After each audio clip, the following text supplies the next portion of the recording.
फक्त कोण किती जागा लढतं याच्यापेक्षा कोण किती लढून निवडून येतं महत्वाचं आहे.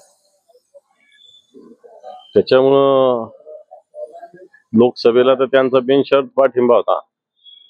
आता 250 जागा लढणार म्हणजे त्यांच्या मदतीसाठी लढणार, त्यांना रिवॉर्ड म्हणून लढणार, कशासाठी लढणार हा एक प्रश्न आहे. आणि 250 जागा ताकदीने लढणार या महाराष्ट्रात कोणताच पक्ष नाही, त्यांचा तर मुळीच नाहीये. पण त्यांच्यावर आरोप येऊ लागला की मराठी मतदान फोडण्यासाठी. बरोबर आहे ना. हे पहा, मनसेचा वापर भारतीय जनता पार्टीने एवढ्यासाठीच केला, शिवसेनेचा जो मराठी मतदार आहे याला फोडण्यासाठी.